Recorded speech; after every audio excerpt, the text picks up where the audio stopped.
properly watering potted orchids. These plants, originating from different climatic zones, do not have the same water needs. For Colette Barthelemy, from the nursery La Canopée, there is an effective watering method. It is very important to determine whether your orchids need to be watered or not.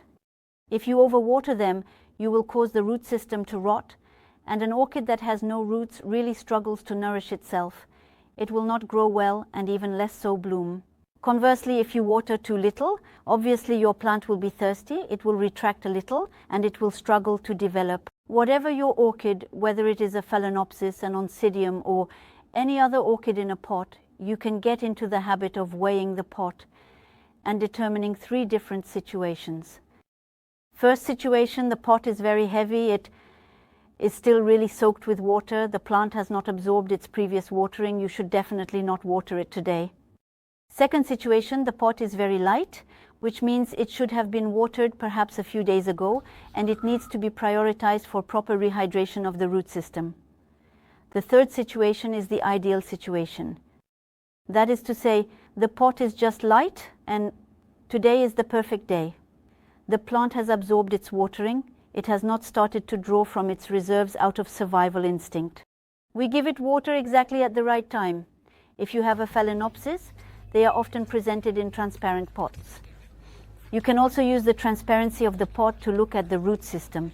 This allows you to assess whether it is of good quality or not. And above all, it is a complementary aid to the notion of pot weight, since you will see if there is condensation on the pot wall and if the roots appear very grey or a little dry, or on the contrary well hydrated and rather green and shiny.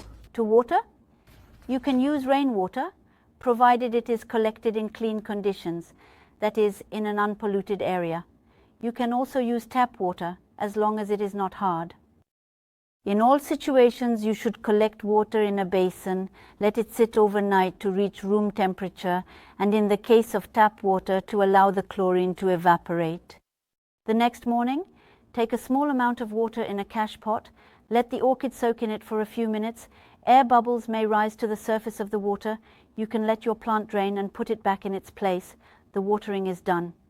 If you have noticed that your orchid is very thirsty because you forgot to water it, you can let it soak longer so that it has maximum time to rehydrate. A soak of 5, 10, or 15 minutes is more than enough to rehydrate the substrate and the roots of your orchid. Always empty the outer pot well before putting your orchid back in and allow the plant time to drain properly. So do not leave water at the bottom of the outer pot. When you have finished watering, on average every 15 days, you will dilute the orchid fertilizer. Sometimes it is in powder form, but the liquid solution is generally easier to use. You dilute it to the indicated dosage and add to each plant the equivalent of 1 or 2 table glasses on the substrate.